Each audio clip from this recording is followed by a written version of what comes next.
Definite integration अब पहुंच चुका है प्रॉपर्टीज ऑफ डेफिनेट इंटीग्रेशन पे ना। हम लोग डिस्कस करेंगे प्रॉपर्टीज ऑफ डेफिनेट इंटीग्रेशन। कई सारी प्रॉपर्टीज होती हैं, आपको सारी प्रॉपर्टी दिमाग में रहेगी तो जो कठिन से कठिन सवाल दिखता है वो बिल्कुल आसानी के साथ तुरंत हो जाएगा ना, एक झटके में देख के लाइन में उत्तर हो जाता है कभी कभी। तो बाकी सवाल जो है अगर उसको इंटीग्रेट करना हो तो बड़ा मुश्किल सा दिखता है, लेकिन प्रॉपर्टी लगाते ही आपका काम आसान हो जाता है। पहली एक बात तो बढ़िया प्रॉपर्टी ये कि जो है सिंपल सी बात है, प्रॉपर्टी नंबर 1। प्रॉपर्टी नंबर 1 कर लीजिए कि आपके पास अगर इंटीग्रेशन है, कुछ है, मान लीजिए इंटीग्रेशन कहीं से कहीं तक है, ए से लेकर बी तक एफ ऑफ एक्स डीएक्स है, ठीक है, तो आप वेरिएबल को चेंज कर सकते हैं। वेरिएबल को आप चेंज कर सकते हैं, मतलब आप यक्स की जगह पर टी पुट कर देंगे, कोई फर्क नहीं पड़ता। ए से लेकर बी तक ये हो जाए F of T D T. वही बात है, खुद ही सोच लीजिए, अगर हम यक्स बराबर टी रख दे, वेरिएबल चेंज करना मतलब अगर हम यक्स बराबर टी रख दे तो डी एक्स बराबर डी टी हो जाएगा, खत्म बात। जब हम एक्स बराबर टी पुट करते हैं तो डी एक्स बराबर डी टी। अब सब्स्टिट्यूशन के हिसाब से देखिए, एक्स बराबर टी आपने पुट किया है, जब एक्स की वैल्यू ए तो टी की वैल्यू ए, जब एक्स की वैल्यू बी तो टी की वैल्यू बी। तो सिंपल सी बात है ना। बी में चेंज, हिंदी में लिख दे रहा हूं, बी में change variable of integration, variable of integration मतलब हम कोई भी वेरिएबल रख सकते हैं, कोई फर्क नहीं पड़ेगा, ठीक है। दूसरी बात, प्रॉपर्टी नंबर 2,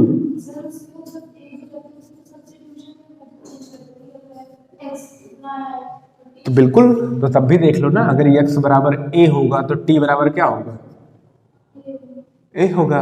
अगर x बराबर b होगा तो t बराबर क्या होगा, लो ना। आप वेरिएबल को चेंज कीजिए, लिमिट पे कोई असर नहीं पड़ेगा। अगर इस हिसाब से कर रहे हैं, सीधा पूरा चेंज कर दे रहे हैं, आप किसी जो है 30 माइनस एक्स स्क्वायर को आप टी नहीं रख रहे हैं ना। आपने काम क्या किया है, आपने सीधा रख दिया है एक्स बराबर टी, पूरे एक्स की जगह ही टी रख दिया है, पूरा वेरिएबल ही एक तरफ से रिप्लेस कर दिया है। तो ऐसे सिचुएशन में कोई फर्क नहीं पड़ता, ठीक। दूसरी एक अच्छी प्रॉपर्टी है कि जैसे प्रॉपर्टी है दूसरी वाली कि इंटीग्रेशन ए से लेकर बी तक अगर आप कर रहे हो एफ ऑफ एक्स डीएक्स, तो अगर आप इस लिमिट को चेंज करना चाहते हो ना, लिमिट जैसे मान लीजिए कभी कभी ऐसे, जैसे अभी क्वेश्चन कर रहा था एक, तो बन रहा था कि 22 से लेकर 3 तक, तो आपको देखने में थोड़ा अजीब लग रहा हो सकता है कि आपको देखने में थोड़ा अजीब लगे। तो ऐसे सिचुएशन में आप करो क्या कि उसको चेंज कर लो, मतलब जो ए से बी था वो आप चाहो तो बी से ए बना लो, बस कंडीशन एक माइनस लग जाएगा, ठीक है, और बाकी सब कुछ वैसा का वैसा ही रहे, एफ ऑफ एक्स डीएक्स ना। अब ऐसी बातों में एक बात ये भी होती है ना, इन पर्टिकुलर स्टार लगा के हम ऐड कर दे रहे हैं क्या कि इंटीग्रेशन अगर ए से a f of x dx, मतलब जहां थे वहीं से वहीं तक का कर रहे हैं ना, तो मतलब कुछ कर ही नहीं रहे हैं, तो सिंपल सी बात है क्या आएगा, 0 आएगा। अगर अपर लिमिट और लोअर लिमिट दोनों सेम है तो क्या आ जाएगा, 0। आसान सी बातें हैं ये सब, प्रॉपर्टी अभी और बढ़िया प्रॉपर्टी मिलेगी, ये सब छोटी मोटी बातें हैं जो जिससे उन सारी प्रॉपर्टीज का हम प्रूफ डिसाइड करेंगे। तो यहाँ जो है हिंदी में लिख लीजिए क्या कि we may change limits, we may change limits, we may change limits by taking a negative sign, limits of integrals by taking a negative sign, ठीक। प्रॉपर्टी नंबर 3, प्रॉपर्टी 3rd, तीसरी प्रॉपर्टी ये है कि जैसे इंटीग्रेशन आप कर रहे हो ए से लेकर बी तक ना, ए से लेकर बी तक, और रास्ते में कहीं पड़ता है सी, ए से बी तक के बीच में कहीं पड़ता है सी, मतलब ए से बड़ा हो और बी से छोटा हो, ए और बी के बीच में कहीं है सी। तो आप इंटीग्रेशन करते टाइम ए से सी तक का इंटीग्रेशन कर लीजिए ना, ए से सी तक का इंटीग्रेशन कर लीजिए, फिर उसके बाद सी से बी तक का इंटीग्रेशन कर लीजिए। आप इसे 2 हिस्से 3 हिस्से जितने हिस्से में तोड़ना हो तोड़ लीजिए। अगर बीच में आपको 2-3 नंबर पता चल गई है ऐसी, तो आप 2-3 हिस्से में इसको तोड़ लीजिए। ओके ना। इस प्रॉपर्टी का बहुत यूज है। इस प्रॉपर्टी के यूज से हम जो है ग्रेटेस्ट इंटीजर फंक्शन के इंटीग्रेशन करते हैं, जो बोर्ड में नहीं पूछा जाता है। मॉडुलस फंक्शन का इंटीग्रेशन करते हैं, जो आपके बोर्ड में पूछा जाता है। अगर आपको इंटीग्रेशन करना है मॉडुलस फंक्शन का, तो देखते हैं कि कहां से कहां तक जो है नेगेटिव है, कहां से कहां तक पॉजिटिव है। जहां तक नेगेटिव है वहीं से तोड़ लेते हैं और वहीं से तोड़ के अपना काम कर लेते हैं। मतलब वो डायरेक्ट ऐसे दिख जाएगा हमको बीच में। हाँ हाँ ठीक है। जैसे हम सवाल लेते हैं, सवाल को सॉल्व कर लेते हैं इस पे ना। आज के लिए यही 3 प्रॉपर्टी पढ़ते हैं।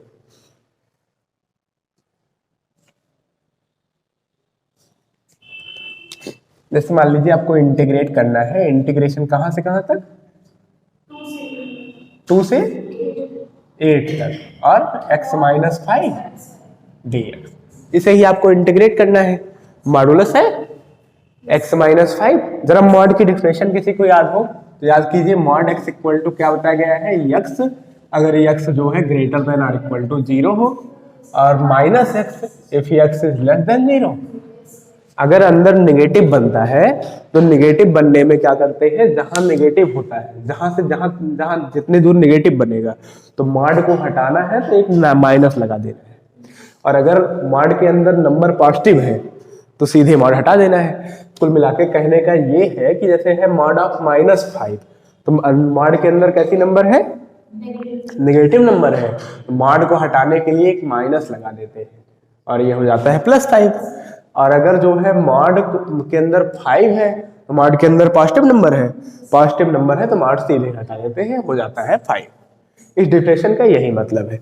लेकिन यही चीज, यही डिफिनेशन अगर आपका ऐसे रहे 2 - 3x ना, और x की वैल्यू जो है, अब बताइए कहां से कहां तक नेगेटिव बनेगा? मतलब अगर मैंने ऐसा बोल दिया कि x जो है greater than 3/2, x is greater than 3/2, तो ये नंबर कैसी बनेगी? 3/2 से बड़ा अगर x होगा, सॉरी 2/3, 2/3 से बड़ा अगर x होगा तो 2/3 मतलब अगर 2 रख दिए ना, 1 ही रख दिए, 1 रख दिए, अगर 1 रख दिए तो अंदर क्या बनेगा? नेगेटिव। 2 रख दिए तब भी अंदर बनेगा नेगेटिव। तो ऐसी सिचुएशन में आपको अगर ये मॉड हटाना है तो मॉड हटाना है तो एक माइनस लगा के मॉड हटा देंगे सीधे। ठीक है।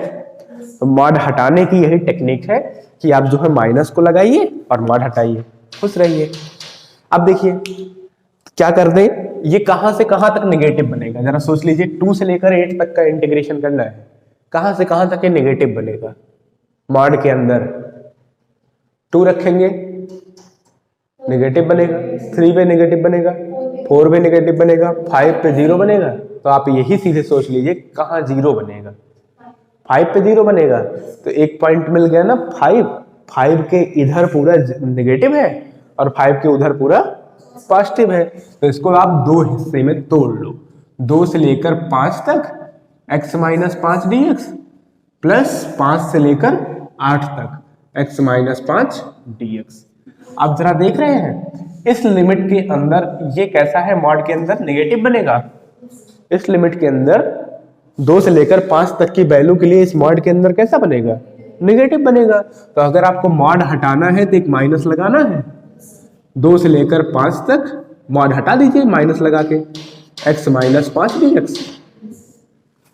इस 5 से 8 के बीच में मॉड के अंदर पॉजिटिव बनेगा तो सीधे मॉड हटा दीजिए dx। अब चलिए इंटीग्रेट कर देते हैं। x का इंटीग्रेशन -5 का with lower limit 2 upper limit 5 plus x का इंटीग्रेशन -5 का लोअर लिमिट 5 अपर लिमिट 8। बस सारी वैल्यू रख के कैलकुलेट कर दीजिए। अपर से रखिए तो 5 5 जा 25/2 माइनस 25, ठीक है। माइनस लोअर लिमिट रखिए 4/2 मतलब 2 -10। ये बन गया हमारा। ठीक है, इधर भी वैसे ही कर दीजिए। वो अपर लिमिट रखिए 8, 64/2 मतलब 32 -40 अपर लिमिट आ गया। Upper limit minus lower limit रख दीजिए 25। चलिए सॉल्व करते हैं। 25/2 में से 25 जाएगा तो -25/2 ना, -25/2। 2 में से 10 जाएगा -8 और ये बाहर माइनस उसको +8 बना देगा। ओके, 32 में से 40 गया -8 और 25/2 में से 25/2 जाएगा -25/2 और माइनस बाहर है प्लस हो जाएगा। यहां से देखिए जरा 2 8 जा 16, हाँ 16 में से 25 गया -9/2, एक माइनस बाहर बैठा है, इधर +9/2, ये हो जाएगा +9/2, इधर भी 9/2 + 9/2 18/2 मतलब 9। बस खत्म काम। ठीक है, तो मॉडुलस फंक्शन को इस तरीके से इंटीग्रेट करते हैं। क्वेश्चन है आपका 2013 का है, I = integration 0 to 4 integration from 0 to 4 mod of x plus mod of x - 2 plus mod of x - 4 dx। इसे करना है इंटीग्रेट। चार बातें हैं इसमें। ओके, तो अपना बेसिक काम लेके चलते हैं ना। सबको अलग कर लो। इंटीग्रेशन 0 से 4 mod x dx plus integration 0 से 4 mod of x - 2 dx plus integration 0 से 4 mod of x - 4 dx। जरा देखिए इस लिमिट के अंदर 0 से 4 के अंदर क्या मॉड के अंदर कोई नेगेटिव बनेगा? सब पॉजिटिव रहेगा तो मॉड सीधे हटा दें तो हो जाएगा 0 से 4 x dx ना, प्लस इसके अंदर कहीं बनेगा, कहां से कहां तक? 0 से 2 तक नेगेटिव बनेगा, तो 0 से 2 तक नेगेटिव बना के माइनस लगा के मॉड खोल दीजिए। ठीक है, फिर 2 से 4 तक इसके अंदर अगर 2 से 4 तक की एंट्री रहेगी तो वहां पॉजिटिव बनेगा, तो प्लस लगा के मॉड को खोल देते हैं। 2 से 4 x - 2 dx, मॉड हटा दीजिए, प्लस यहां पूरा 0 से 4 तक पूरा नेगेटिव बनेगा।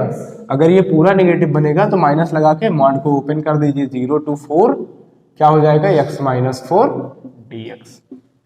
बस करते चले आइए। x का lower limit 0 upper limit 4, x का हो जाएगा x² ना, lower limit 0 upper limit 4 minus इसका -2x with lower limit 0 upper limit 2 plus इसका with lower limit 2 upper limit 4 minus x² minus 4x with lower limit 0 upper limit 4। यहां से देखिए अपर limit रखिए, 4 4 जा 16/2 8 आएगा, लोअर लिमिट से 0 आएगा। यहां देखिए अपर लिमिट रखिए, 2 रखेंगे तो 2 2 जा 4/2 मतलब 2 और 2 2 जा 4 -4, 0 रखेंगे तो पूरा 0, लोअर लिमिट नहीं मिलेगी, प्लस अपर वैल्यू रखिए 8 अपर वैल्यू हो गई, लोअर वैल्यू रखिए 2 2 जा 4/2 मतलब 2 -4 ना, फिर माइनस अपर वैल्यू रखिए 8 4 4 जा 16 लोअर वैल्यू से 0 रखेंगे तो सब 0 हो जाएगा ना, यहाँ भी 0 यहाँ भी 0। फिर देखिए क्या मिल रहा है, यहाँ से 2 में से 4 जाएगा, कितना आ जाएगा? -2 और ये वाला माइनस उसे बना देगा +2। 8 में से 8 गया, 2 में से 4 गया -2 माइनस +2। ठीक, 8 में से 16 गया -8 माइनस और बाहर बैठा माइनस उसको बना देगा +8, तो 8 8 16 4 20 हो गया इंटीग्रेशन। ओके, इंटीग्रेशन करना है। अगला सवाल देख लीजिए, -π/2 से +π/2 2000 में पूछा गया है cos of mod x plus sign of mod x.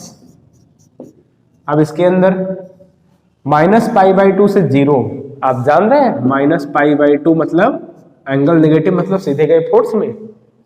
Fourth में cos की वैल्यू क्या होगी, मतलब कुल मिला के यहाँ मॉड लगा है ना, ये मॉड कहाँ लगा है, एक्स पे सिर्फ लगा है। ये मॉड के अंदर नेगेटिव कहाँ मिलेगा, -π/2 से 0 तक, और पॉजिटिव कहाँ मिलेगा, 0 से π/2 तक।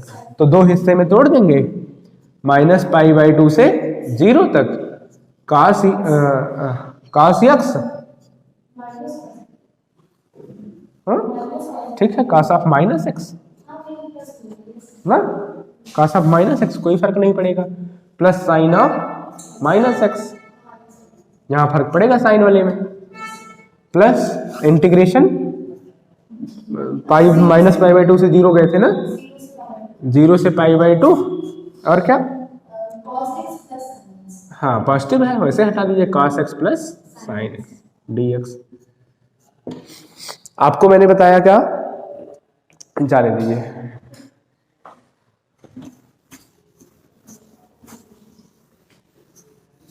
अब देखिए साइन ऑफ -θ कितना होता है, sine of -θ minus sine theta, cos of -θ cos theta, cos के अंदर माइनस होता है तो वही आता है, साइन के अंदर माइनस होता है तो माइनस बाहर आ जाता है। तो हमारा ये जो आई था वो कहां से कहां तक हो गया, -π/2 से 0 तक। चाहे तो हम लिमिट को एक माइनस लगा के सीधा भी कर सकते हैं, 0 से -π/2 कर सकते हैं। और ये है cos x minus sine x dx plus integration 0 से π/2, ये cos x plus sine x dx। Okay, अब जरा देखिए cos x का इंटीग्रेशन क्या होता है, साइन x और साइन x का माइनस माइनस हो जाएगा plus, lower limit -π/2 upper limit 0, plus cos x का साइन x का minus cos x, lower limit 0 upper limit π/2। Upper limit रखिए साइन 0 प्लस cos 0 ना, माइनस लोअर लिमिट रखिए sine of -π/2 plus cos of -π/2, हाँ, plus upper limit रखिए sine π/2 minus cos π/2, minus lower limit रखिए sine 0 minus cos 0।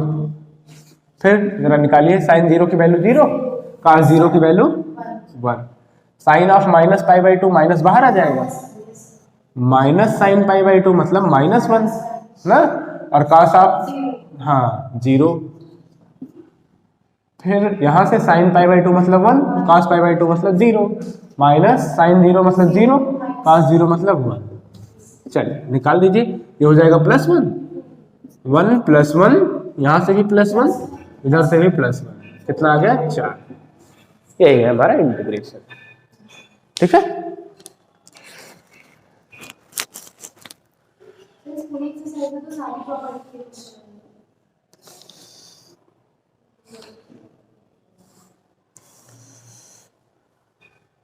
अब इसके बाद भले ही बोर्ड में ना पूछा जाता हो, बॉक्स फंक्शन का क्वेश्चन कराते हैं, तब फिर उसके बाद आगे प्रॉपर्टीज पे चलते हैं, ठीक है। अभी आपने सारी प्रॉपर्टीज नहीं पढ़ रखी, ये प्रॉपर्टी समझ में आई, पूछा जाता है यहाँ से क्वेश्चन, इसको ध्यान में रखिएगा।